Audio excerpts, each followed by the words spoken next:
Sementara itu Satuan Brimopolda Sulawesi Utara melakukan sterilisasi sejumlah gereja di kota Manado, Sulawesi Utara. Sterilisasi dilakukan dalam dan juga luar gedung gereja menggunakan alat pendeteksi logam. Satuan Brimopolda Sulawesi Utara melakukan sterilisasi di sejumlah gereja. Sterilisasi dilakukan di Gereja Katolik Ignatius, Gereja Tiberias, Gereja Sentrum, dan juga sejumlah gereja lainnya. Tim Brimob menggunakan metal detektor untuk memeriksa setiap sudut ruangan gereja. Pengamanan Natal juga akan dilakukan di depan gereja. Polisi akan memeriksa secara ketat setiap jemaat yang masuk ke gereja. Hal ini dilakukan demi keamanan dan kenyamanan jemaat saat beribadah Natal.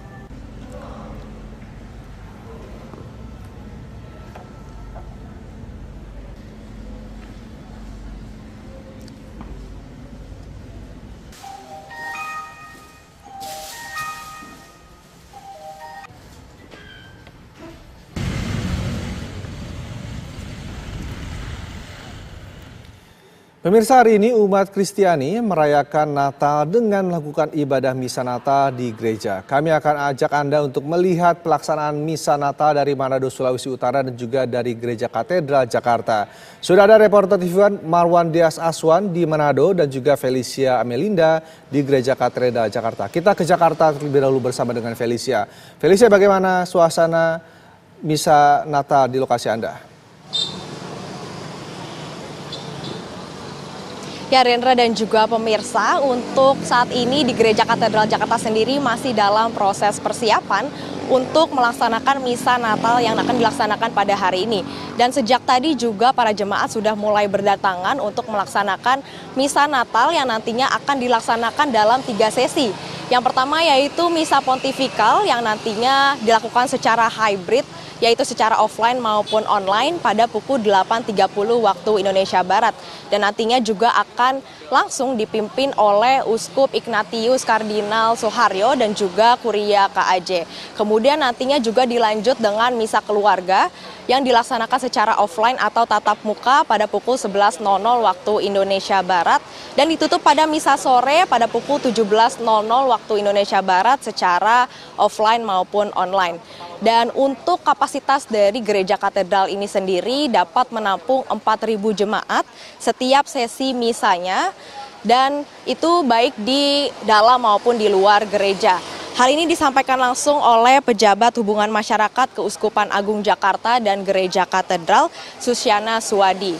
Ya pemirsa, memang kerukunan dan juga toleransi antar umat beragama selalu terjadi pada saat perayaan Natal di Gereja Katedral ini. Salah satu contohnya yaitu para jemaat yang membawa kendaraan dapat memarkirkan kendaraannya di Masjid Istiqlal, tepatnya di bagian basement, yang dapat menampung 800 hingga 1.000 kendaraan, baik itu kendaraan roda 2 maupun kendaraan roda 4.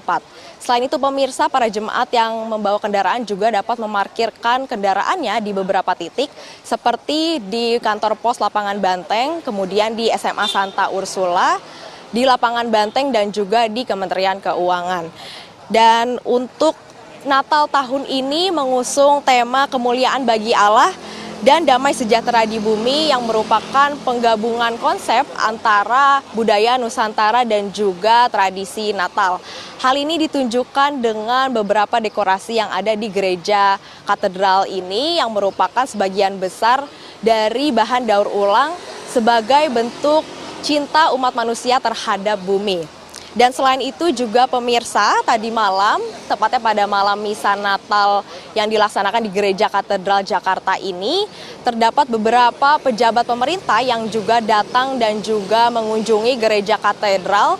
Di antaranya yaitu ada Menko Polhukam Mahfud MD, kemudian ada PJ Gubernur DKI Jakarta Heru Budi Hartanto, dan juga Kapolri Jenderal Listio Sigit, untuk meninjau dan juga mengamati jalannya proses misa Natal dan juga memantau keamanan sehingga terjadi kelancaran pada ibadah umat Kristiani.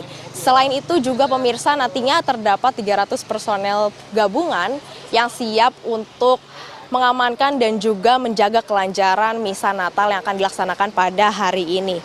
Ya pemirsa, memang jika kita kilas balik sedikit, terdapat beberapa perubahan yang signifikan antara Natal pada tahun ini dan juga Natal pada beberapa tahun lalu, khususnya pada Natal waktu saat COVID-19 melonjak. Di antaranya yaitu pada pada Natal tahun 2020, Gereja Katedral Jakarta ini hanya mampu menampung jemaat maksimal 300 jemaat dan juga durasi ibadah yang dipersingkat menjadi 60 menit setiap sesinya.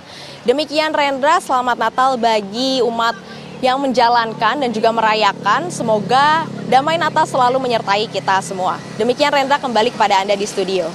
Baik, Felicia, apakah kepolisian ada rencana untuk melakukan rekayasa lalu lintas di depan atau sekitar katedral, mengingat jemaat yang mungkin akan banyak sekali hadir di dalam merayakan misa di gereja katedral nanti?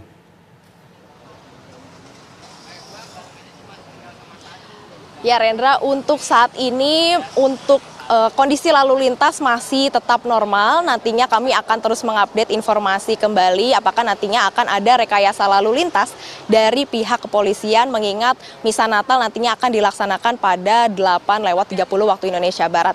Sementara ini untuk para pengendara yang ingin melewati jalur dari gereja katedral ini masih dapat dilaksanakan, masih bisa lewat. Dan nantinya akan kami update terus informasinya mengenai rekayasa lalu lintas dari pihak kepolisian. Demikian Rendra, kembali kepada Anda di studio. Baik, terima kasih Felicia Amelinda dari Gereja Katedral Jakarta. Lalu bagaimana dengan kondisi di Manado, Sulawesi Utara? Kita akan tanyakan dengan Marwan Dias Aswan. Selamat pagi Marwan, bagaimana perayaan misa Natal di lokasi Anda pagi hari ini? Pagi Rendra dan juga pemirsa, memperingati hari kelahiran Yesus Kristus tanggal 25 Desember 2023. Hari ini jemaat Pantai Kosta di Kota Manado, Sulawesi Utara melaksanakan ibadah misa Natal, dan ibadah misa Natal ini dibagi menjadi 7 sesi karena memang di gereja ini jemaatnya sangat banyak, ya itu kurang lebih 3.000 jemaat. Dan saat ini memang ibadah pertama pada misa Natal tadi itu dilaksanakan pada jam 5 pagi tadi memang sudah selesai, dan saat ini sudah sekitar pukul 7 nanti ibadah kedua akan dilaksanakan di gereja di PDI ini. Gitu Pak. Baik, ini rencananya ada diperkirakan berapa jamaah yang akan merayakan misa Natal di lokasi Anda, Marwan? Ya, di gereja di tempat saya melaporkan saat ini di gereja Pantai Kosta di Indonesia, yaitu di pusat di Samrat Langi Manado, jemaat di gereja ini memang sangat banyak ya, sekitar 3.000 jemaat, dan persepsi ibadah terpaksa dibagi menjadi 3 sesi karena banyaknya jemaat. Dan ibadah pertama tadi dilaksanakan pada pukul 5.00 waktu Indonesia bagian tengah, dan saat ini ibadah kedua sudah mau dilaksanakan, yaitu dilaksanakan sekitar pada pukul 7 pagi nanti. Ini Rendra. Baik, lalu jika dibandingkan dengan tahun lalu, bagaimana dengan perbandingan perayaan Natal tahun ini, Marwan? Apakah ada perbedaan yang jelas? Ya Rendra, ibadah perayaan Natal kali ini memang agak berbeda ya, karena di tempat saya mengabarkan saat ini di gereja GPDI bisa melaksanakan ibadah, mereka diberikan bingkisan berupa coklat dan tumbler begitu Rendra. Baik, lalu bagaimana dengan pengamanan yang akan dilakukan oleh pihak kepolisian selama acara berlangsung? Ini ada berapa tim yang diterjunkan? Ya, aparat kepolisian dari Polresta Manado maupun Polda Sudut yang dikerahkan sekitar 785 personil yang disiagakan di berbagai titik di gereja-gereja yang ada di Kota Manado. Nah, sebelum memasuki pintu masuk gereja, aparat kepolisian yang sudah standby menjaga-jaga di pintu masuk melakukan pemeriksaan barang bawaan baik tas maupun lain sebagainya untuk mendeteksi barang-barang bawaan dari para jemaat begitu Rendra. Baik, terima kasih Marwan Dias Aswan, informasi langsung dari Manado, Sulawesi Utara. Sebelumnya juga ada Felicia dari Gereja Katedral Jakarta. Selamat bertugas kembali teman-teman.